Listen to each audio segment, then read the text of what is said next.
maritime, on avait les acronymes FCL et LCL. Mais dans le camionnage, on remplace le C de conteneur par T de truck.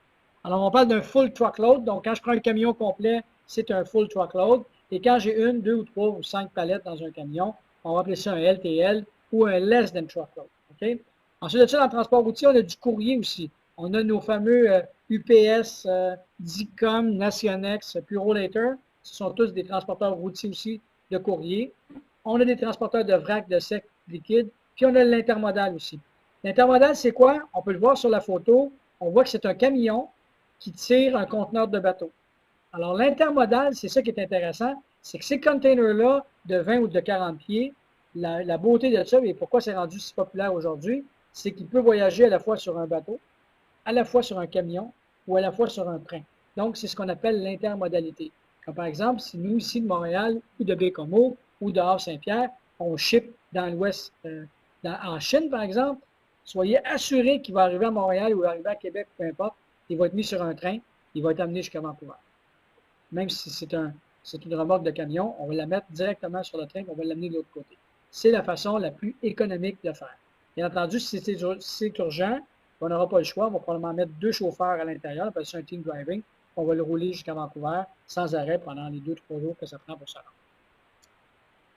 Donc, les taux, aux États-Unis, vous allez payer selon le volume et le poids, donc même chose. Au Canada aussi, mais on ne fonctionne pas de la même façon. Aux États-Unis, ils ont des codifications, donc selon le produit que tu transportes, plus ton produit, mettons, il est pesant puis il vaut cher, plus tu vas payer cher parce qu'il y a un plus grand risque de transporteur.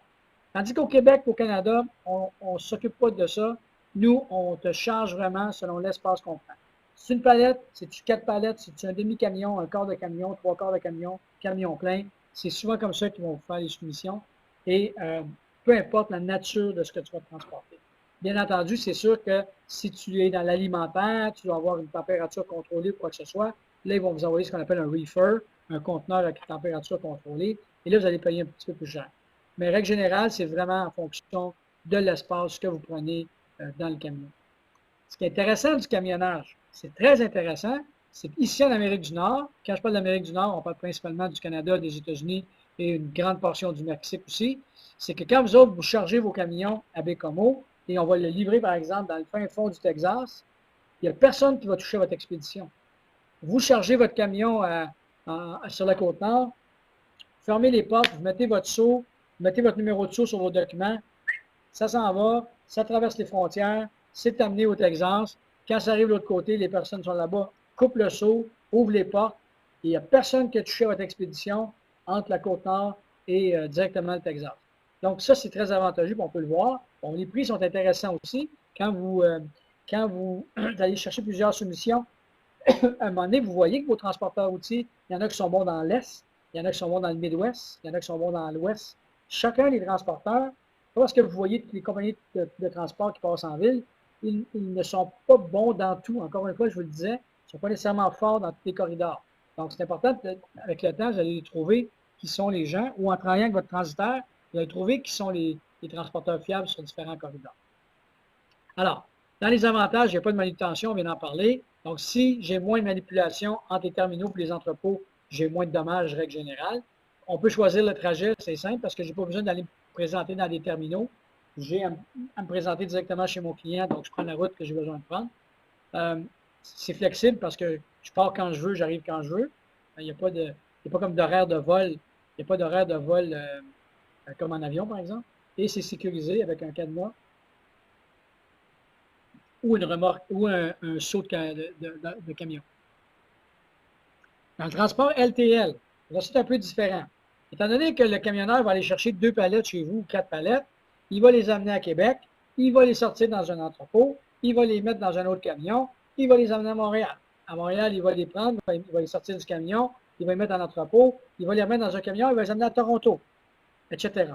Alors là, on parle beaucoup plus de less and truckload. Là, on parle beaucoup plus de transfert de palettes, donc plus de manipulation. Alors, souvent, les taux sont bons. C'est économique parce que les transporteurs vont mettre vos 2 palettes à vous, 2 palettes à l'autre, 2 palettes à l'autre, et 4 palettes de l'autre pour faire un voyage complet, puis ils vont les amener. Donc, ça, c'est économique. Par contre, il y a plus de manipulation. Donc, vous autres, en tant qu'expéditeur ou receveur, si vous recevez 2 palettes d'un autre endroit, Vous devez savoir ces éléments-là. OK? C'est quoi les contraintes du transport routier? Bon, vous comprenez aussi qu'il y a des contraintes au transport routier. Vous savez, hein, c'est un des. Si vous avez vous êtes tous des conducteurs d'auto, vous savez qu'on ne peut pas faire nécessairement ce qu'on veut sur la route. Entre autres, les transporteurs routiers sont soumis, eux autres, à un nombre d'heures maximum de conduite. Vous savez, les nombreux accidents qu'il y a eu dans les dernières années ont amené nos gouvernements, quand je dis nos gouvernements, je ne parle pas juste des nôtres au Québec ou au Canada, mais ceux dans les principaux États américains, à légiférer sur les heures de transport.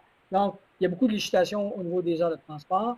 Il y a certaines villes qui ne permettent pas les livraisons en telle heure et telle heure. C'est le cas de New York. Si tu veux livrer à New York, tu livres la nuit. Tu n'as pas le choix. Dans le jour, il n'y en a pas de livraison. Ou il y a juste des courriers puis les livraisons de nourriture ou de trucs médicaux qui se font, mais sinon, ça serait incirculable. Il y a certaines routes locales qui ne prennent pas les camions trop pesants. On ne parlera pas des travaux routiers et des bouchons de circulation. Montréal, la capitale mondiale des cônes oranges.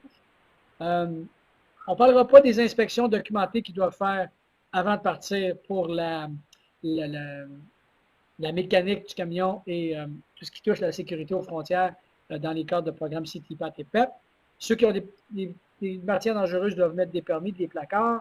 Ceux qui vont aux États-Unis, les camionneurs ne doivent pas avoir de dossier criminel. Il faut qu'ils, je disais tantôt, les heures de conduite, il faut qu'ils enregistrent. C'est un métier, c'est un domaine extrêmement réglementé.